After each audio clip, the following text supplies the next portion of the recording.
I'm Mark Kevin D. Malabanan. Today is tuturuan ko kayo kung paano i-install Ubuntu Live Server gamit ang ating VirtualBox using Windows 10 operating system.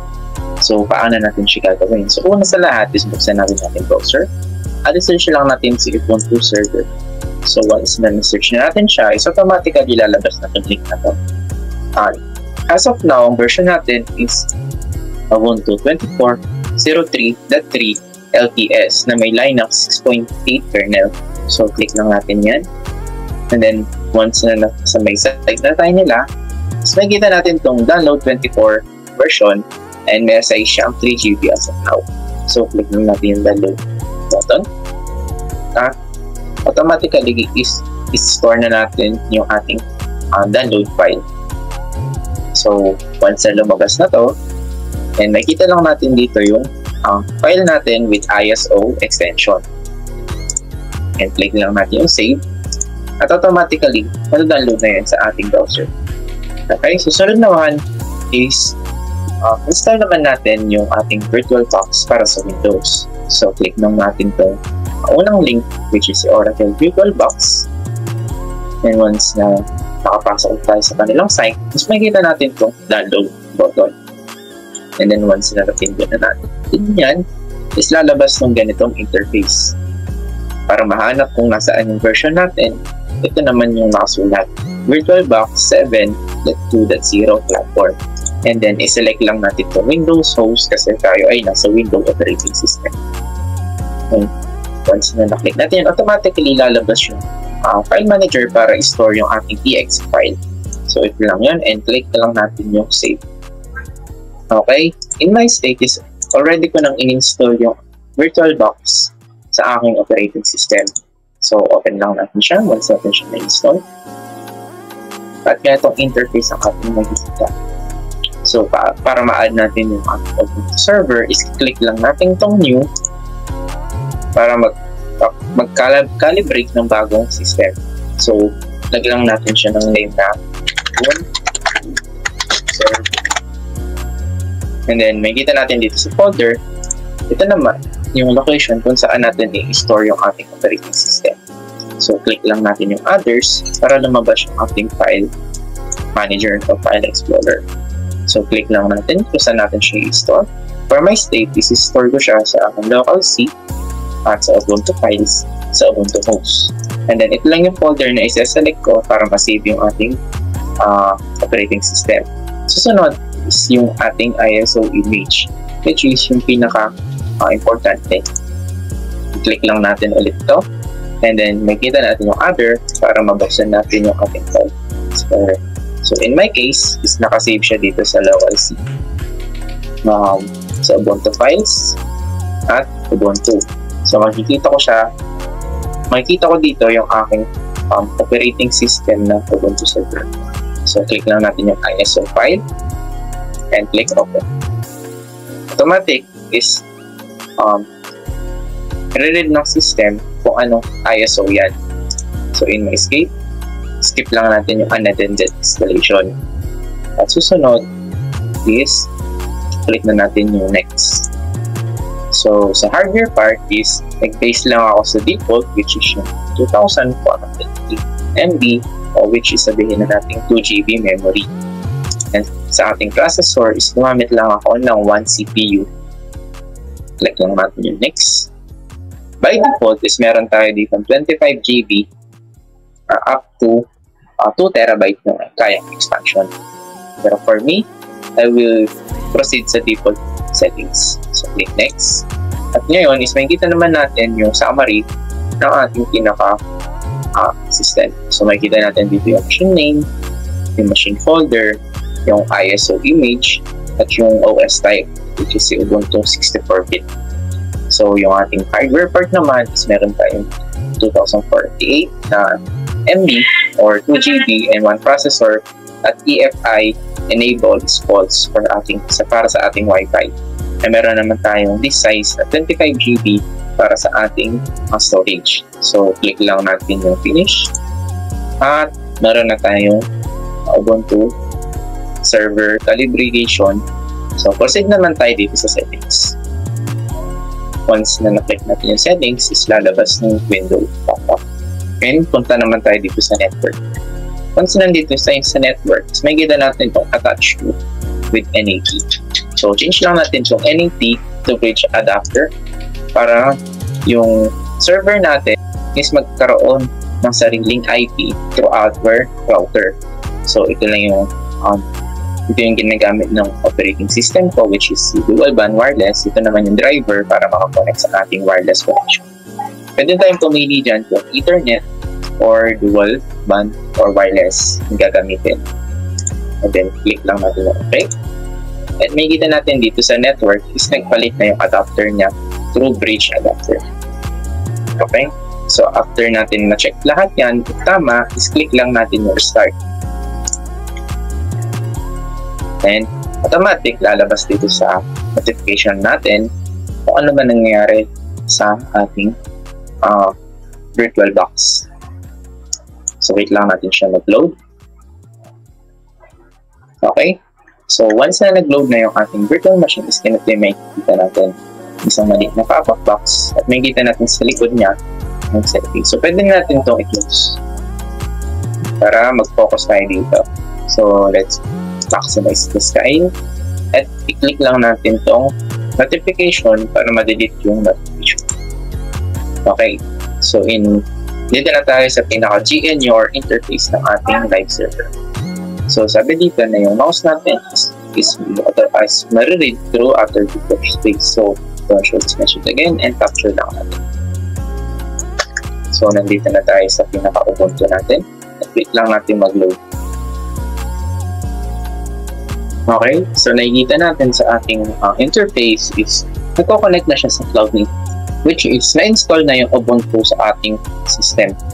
Ginagawa niya na lang is i-calibrate na yung ating settings. So, select lang natin for our language is English.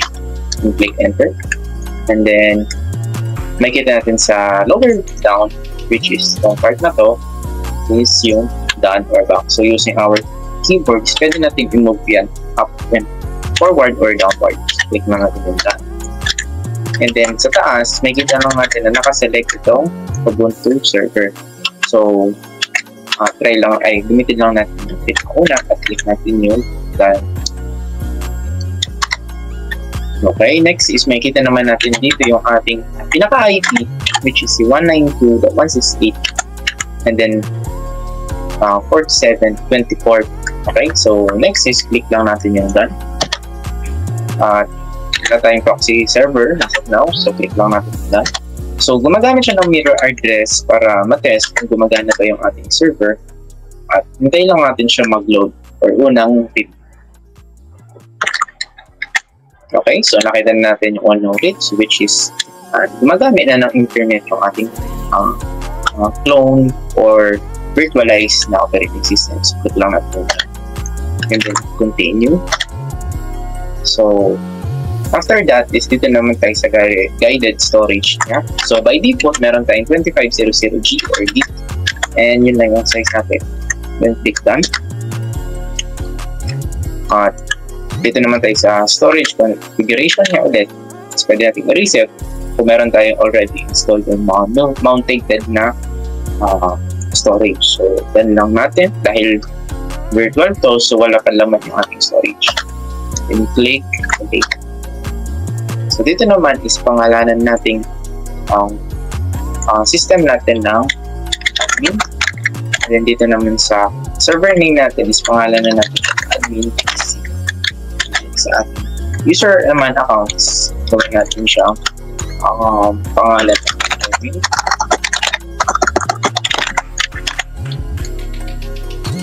Then, dito naman sa password is by default is gumamit lang ako ng 0000. And the compound password is 0000. Okay, so hindi natin siya likita. Then, click lang natin yung down. So, kung ba natin ang Ubuntu Pro? As of now, is we are on testing purposes. So, skip lang natin for now. Continue and install natin yung OpenSSH server para mag-connect yung different location ay different device natin to our operating system. So, click na natin yung done. And then, huwag na tayong mag-create ng servers now. So, click lang natin yung done. And then, wait lang natin mag-load until ma-open na yung ating operating system. Okay, so nakikita natin is nag-installing na siya ng mga missing packages natin or mga operating system natin para sa ating target PC. So wait lang natin siya mag-load until mapunta na siya sa pinaka-interface ng ating operating system. So okay, so after natin ma-install yung ating operating system, is click lang natin yung reboot now para ma-open na siya sa pinaka-interface natin. Okay, so click lang natin yung reboot. At automatically na yan, magre-reboot at isa. So, wait lang natin mag-load yung pinaka-bago natin Ubuntu server at makapunta tayo sa pinaka-login CLI niya. Okay? So, nandito na tayo sa pinaka-CLI niya. So, wait lang natin mag-generate yung mga running configuration and other services para sa atin. So, just wait lang natin itong word na admin PC. Okay, so nandito na tayo sa pinaka-login niya. So, input lang natin yung pinaka-user natin, which is yung password natin na 0000. Apat na 0 yun at hindi natin siya nakikita. So, for our privacy and protection, natin yan. And then, ayan, nasa loob na tayo ng ating pinaka-system. So, we're using IPv4 para sa ating memory usage and other stuff. So, para malinis. So, if gusto natin i-test yung ating server is as running or kaya natin i-trace, so, click lang natin yung IF. So, once na na-click natin to is magkakaroon tayo ng error. Okay, so, rfconfig is not found. So, click lang natin itong sudo, i-type lang natin sudo install and -tools para magkaroon tayo ng ifconfig. So, click lang natin yung password na, i-enter lang natin yung password natin na 000. And then, i-install niya na yan ng pusa. So, wait lang natin ma-install. Okay, so once na na-install natin siya, click lang natin here and enter if. So, nakikita natin dito na yung ating iNet is 192.168.100.147. Yung ating mask or subnet mask is 255.255.255.0. And yung pinaka-broadcast natin is yung 192.168.100.255. So, paano natin matetest yan? Kung currently is nakukuha na natin yung ating pinaka IP ng ating server. So, in our Windows, search lang natin and then nandito tayo sa prompt is enter lang natin let's para makir and then click lang natin sa yung IP natin which is 192.168.100.147. And then once na-click natin yan, napapansin na natin na meron tayong TTL which is ito yun na yung pinaka-ping natin and yung ating byte is 32. So, guess natin na nakikita natin na si 192.168.100.147 is merong 4 na packets na receive ng 4. So, which is meron tayong 7 ms maximum at 1 ms average. So, goods na siya for localhost rendering ng ating server.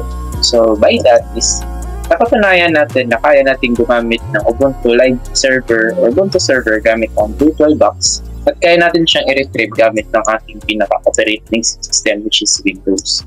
So, ito lang po yung pinaka-tutorial kung paano i-install ang Ubuntu Server sa pamamagitan ng VirtualBox.